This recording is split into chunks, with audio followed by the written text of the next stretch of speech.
Hi family, I'm so excited and grateful that you've created time out of your busy schedule to join us for episode 6 of Conversations with Joy Kaapu.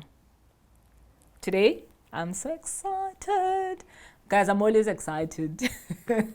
I am joy personified, and I'm excited today because I am going to have meaningful conversations with my soul sister.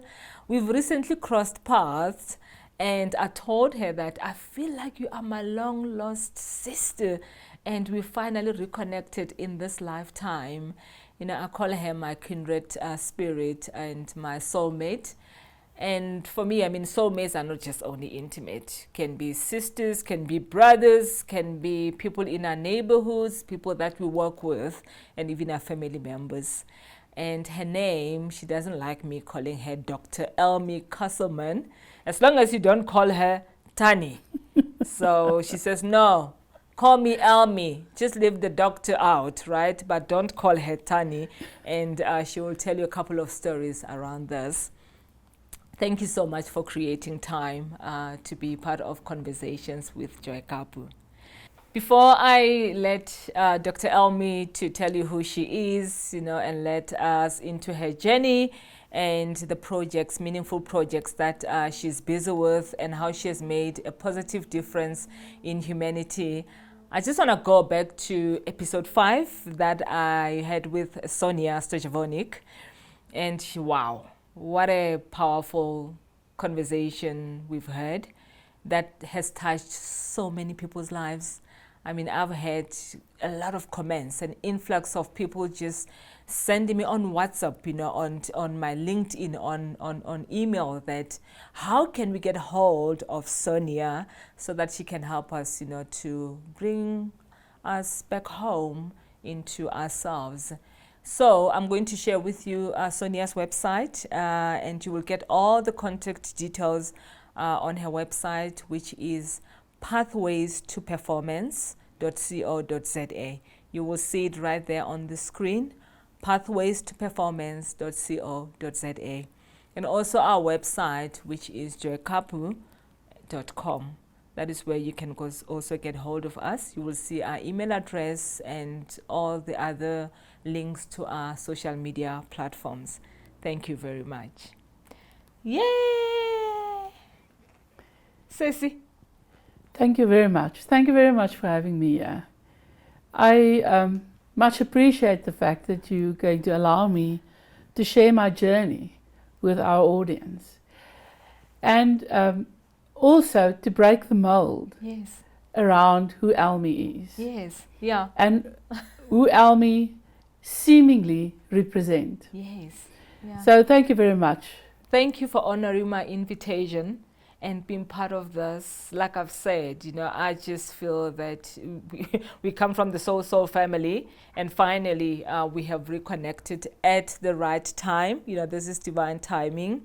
You know, and, you know, talking about even breaking the mold, you know, stereotypes, because some people just look at you, right? I mean, this is an Afrikaner, and I know you are proudly, you know, an Afrikaner woman, and it's like, okay, they can judge and label, right? It's like the tip of the iceberg, but they don't really know who Elmie is. So who is Elmie? So yes, I'm going to share where I come from to where I am now.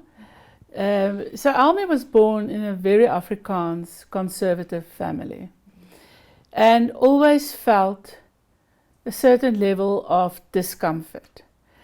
I remember vividly, because I grew up in the apartheid era, that I asked many questions from a very young age of how does it work? Why does it happen to be like it is in South Africa? I never got answers. I had to discover my own answers. So I was very happy when I was able to leave school. But here comes the first challenge.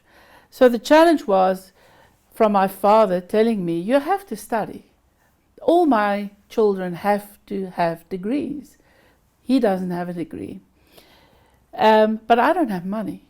So you have to make it work.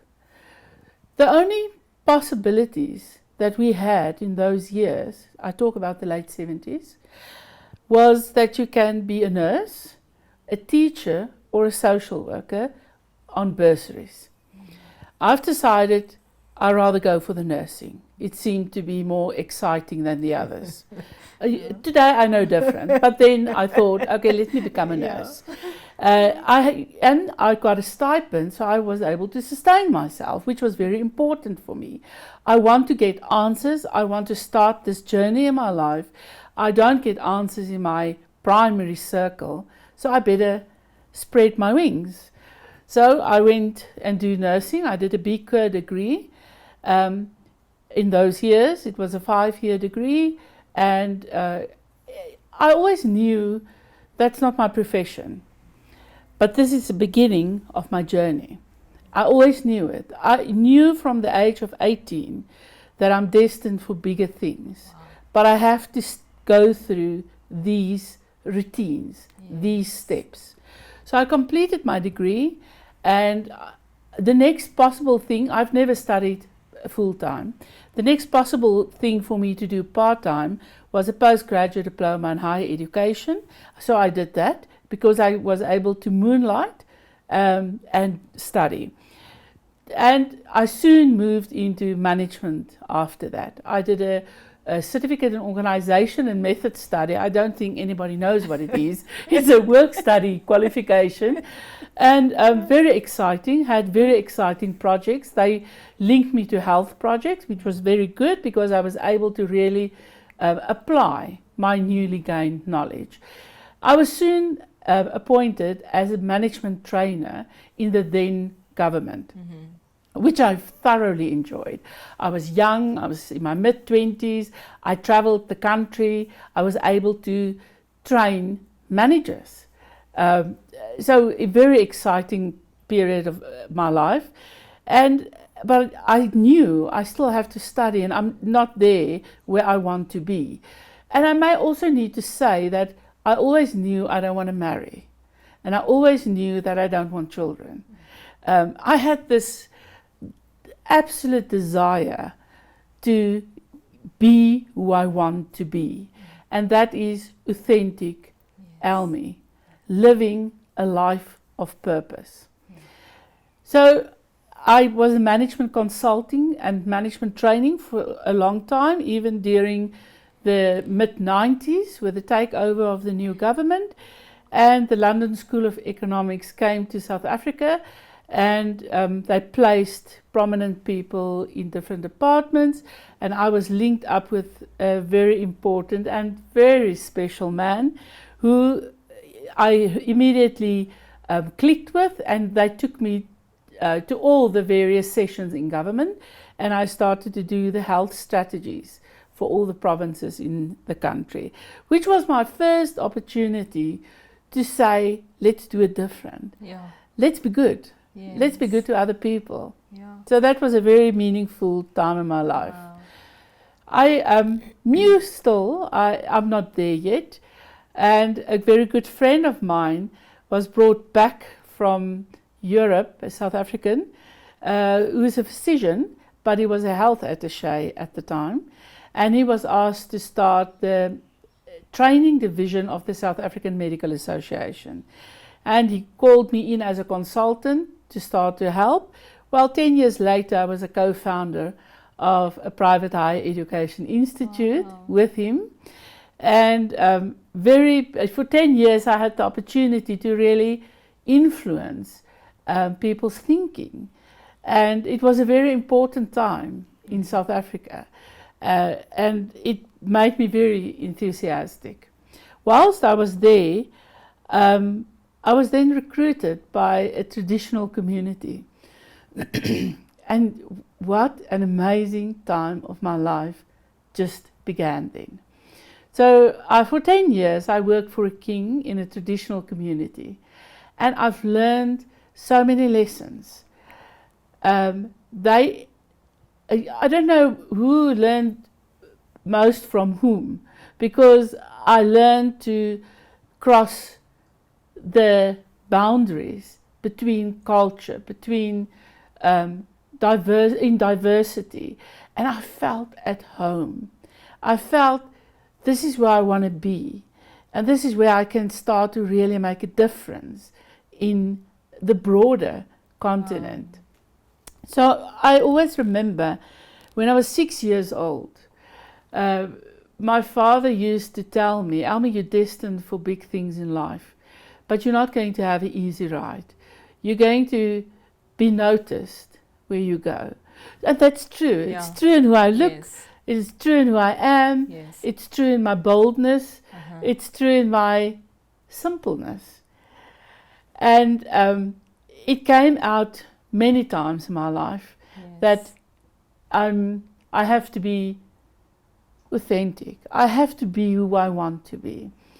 So I've also studied, to cut a long story short, I have done a master's in health professions education because my base degree was a health degree. Yes. And then I did a doctorate degree in continuous professional development. Awesome. Because that's where my passion was. Yes. Wow. Then a turn of events happened, and I was recruited to Golden Key International Honor Society. And it was like synchronicity. I came at a place, and I was at a place where I suddenly work with people who have potential. Lots of potential. It's the top performers at universities. Yes. They represent the demographics of the country. And we're going to talk about Golden Keys later, during the interview. So it was a very happy transition for me during my life, ending up in Golden Key International Honor Society. Thank you. Wow. What an introduction. I was just looking at you and the excitement and just the joy and just the passion on your face as you're talking about the journey of your life, which is just amazing. I mean, I can listen to you the whole day, just telling me about your life experiences. And I must say that you're a very, very powerful storyteller. And that's why I just want to keep quiet and listen to you. So what I've picked up, in your introduction, one of the things is being a curious child. And one of the things that, I resonate with that from a young age. The other thing is also knowing that you were destined, for greatness, around, when you were a teenager. And I told the viewers during my first episode that I always knew as a child at a young age that, I'm destined for greatness. And, one of the things that you've touched on there is around, diversity and inclusion. And that brings me to the topic of today, what we're going to be talking about: diversity, inclusion, and also emphasis on interdependence, which is something that you're very passionate about. So going back to what you've said, I'm just curious to find out, what are your core values and how do they play an integral part in your life purpose? Thank you, Joy. I want to start off to say I'm authentic. Yeah. And I want to live a life of integrity. Even if I'm not watched, I want to do the right thing. And to me, I want to get to a place, and I think every day, it's not only an end result. My journey needs to touch people around me in a way that they feel I've contributed in making their life a better place. Honesty is part of who I am. I lived an honest life from the beginning. I said what I want, what I don't want. Honest with other people. And I can imagine that it got you into trouble. Lots of trouble. Lots of trouble. I really was a rebel. I remember I didn't want to smoke cigarettes. I want to smoke a pipe. So I smoked a church warden pipe just to make a bold statement when I was a late adolescent that I'm different. Yes. And And I had to deal with a lot of preconceived assumptions about who I am. But one thing was very prominent for me, that I always have to be the best in everything I do. Not the best in terms of other people, the best of myself. Yeah. It's also important for me, loyalty. I'm a loyal person, loyal to my environment, loyal to the people around me, loyal to my significant other. I'm loyal. That definitely forms a very strong foundation of who I am. But resilience and perseverance brought me where I am today. Yeah. Nothing was given to me. It didn't come easy.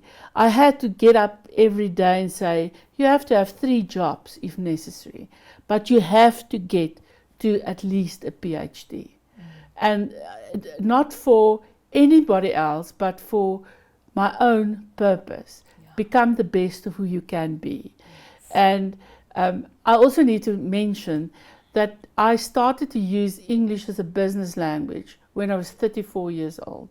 So I was on a very, very steep learning curve in so many things, in transitioning to a more global world, to move away from the conservative tradition. And yes, so part of my values will always be diversity, and to try to understand and stand in other people's shoes. And diversity is not only about race for me, it's not only about language for me, it's about different people, uniqueness. It's about respecting that you may differ from me. So that's something that drives me in my life. Yeah.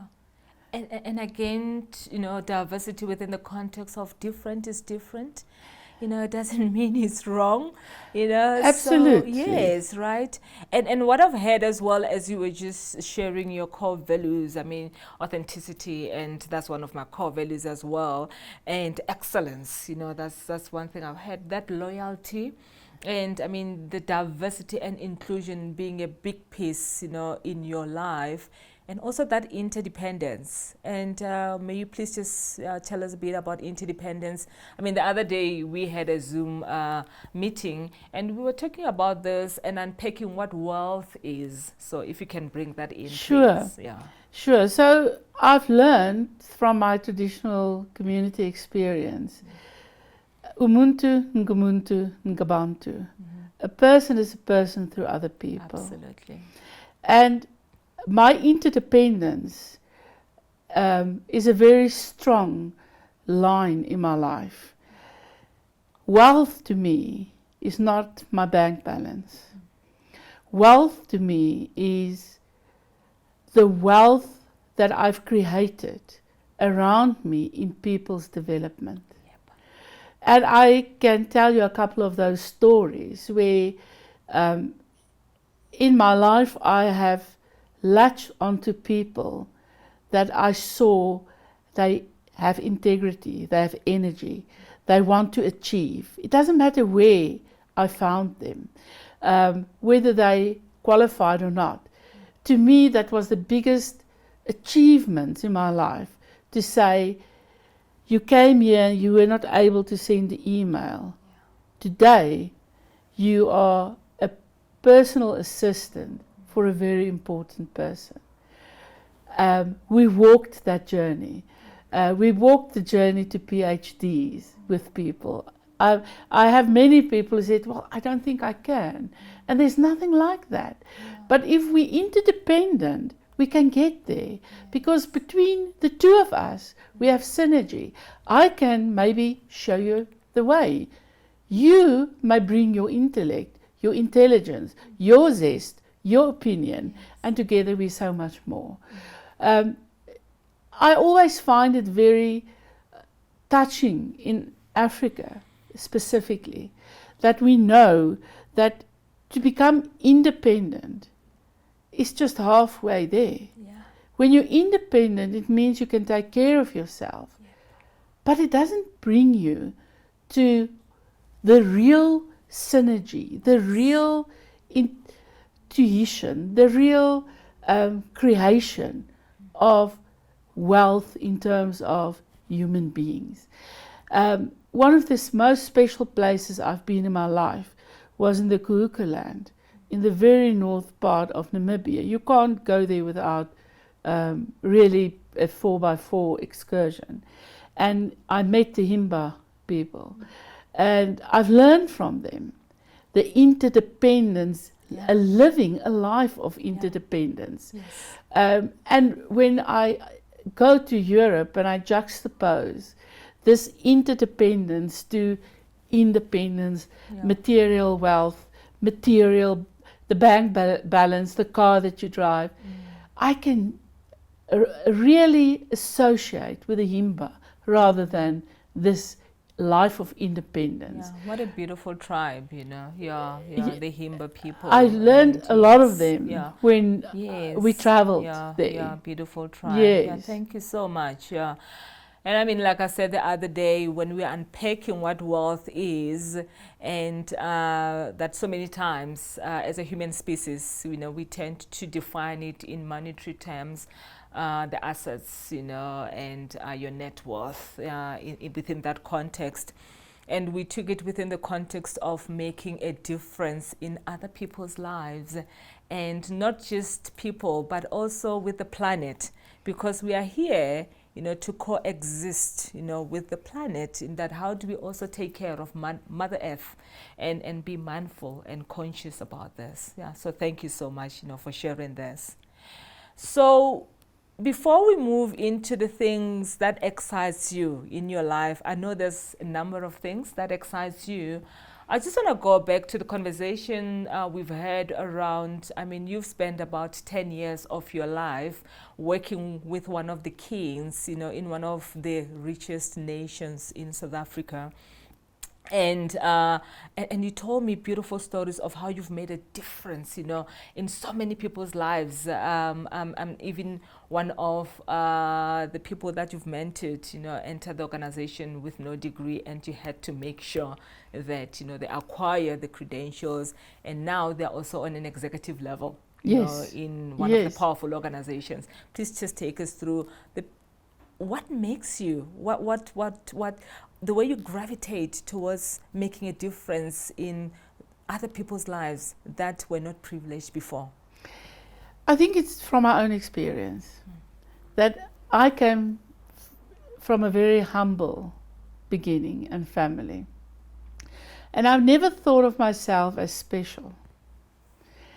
But there were role models, there were souls that crossed my life that said, but you are special. You do have something. And how it inspired me, made me enthusiastic about doing that to other people around me. I can think of at least 5 people that I have met with either nothing, and they today MDs and CEOs, with nothing meaning qualifications.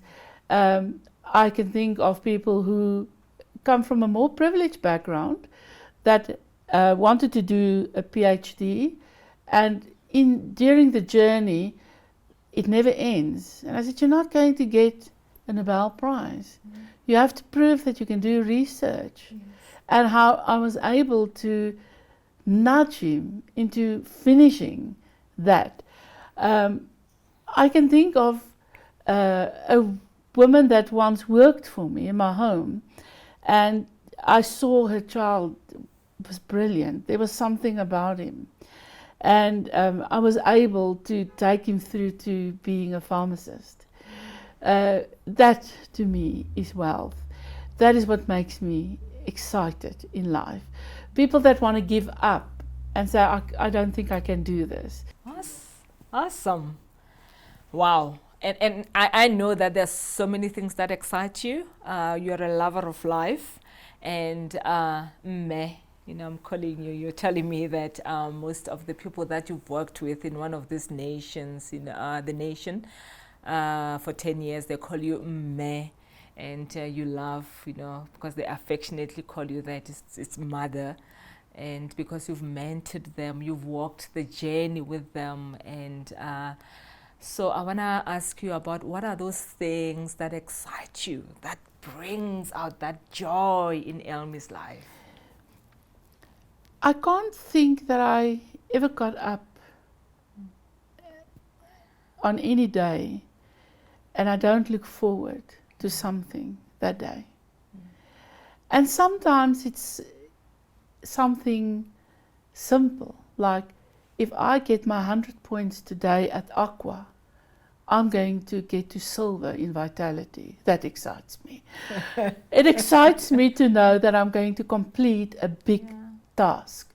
It excites me to think I'm going to talk to Joy today, and what difference we can make to other people's lives in our discussions. I have a gift of feeling passionate and excited about things that I do, and these things never will be around creating wealth. It will be creating human wealth, not material wealth. I never want to retire.